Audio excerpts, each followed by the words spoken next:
இந்த வீடியோ பாருங்க. அந்த கேப் போட்டவர்கிட்ட ஒருத்தர் பயங்கரமா கோவப்பட்டு சண்டை போட்டுட்டு இருக்காரு.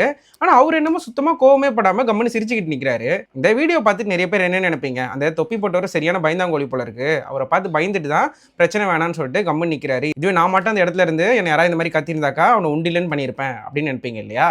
பட் அந்த கேப் போட்டவர் யாருன்னு தெரியுமா? அவர் ஒரு ப்ரொஃபஷனல் மெக்சிகன் பாக்ஸர். அது மட்டும் இல்ல, அவர் ஒரு ஒலிம்பிக் மெடலிஸ்ட் கூட. அவர் மட்டும் ஒரு பஞ்ச் பண்ணியிருந்தாரு அப்படின்னாக்கா அவரால் திருப்பி ஏஞ்சி நின்று இருக்க கூட முடியாது. பட் ஏன் அவர் அப்படி பண்ணல? பிகாஸ் என்றைக்குமே நிறக்குடம் தழும்பாது. அது மட்டும் இல்லை, நம்ம கோவப்படுறதால நம்ம மைண்டுக்கு தான் பாதிப்பே தவிர அதனால ஒரு பிரோஜனமும் கிடையாது. இதை திருவள்ளுவர் ரொம்ப அழகா சினத்தை பொருள் என்று கொண்டவன் கேடு நிலத்தரைந்தான் கைப்பிழையா தற்று அப்படின்னு சொல்லியிருக்காரு. அதாவது கோவப்படுறதுன்றது ஒரு மண் தறியை போயிட்டு திருப்பி திருப்பி நம்ம கையால் பலார்னு அரையறதுக்கு சமம்னும், அதனால எந்த பிரோஜனமும் இல்லை, நம்ம கை தான் வலிக்கும் அப்படின்னு சொல்றாரு. நீங்களே யோசிங்க, நம்ம வண்டியில் போயிட்டு இருக்கும் போது ஒரு நாய் நம்மளை பார்த்து குலைக்குதுன்னா நம்ம வண்டியை நிறுத்திட்டு அதை பார்த்து திருப்பி குலைச்சிட்டு இருப்போமா என்ன? இல்லை இல்லையா? அப்புறம் ஏன் கோவப்படுறவங்க கிட்ட மட்டும் நம்ம திரும்பி கோவப்படுறோம்னு நினைக்கணும்? நாய் குலைக்கிற மாதிரி நினச்சிட்டு கண்டுக்காம போயிட்டே இருங்க.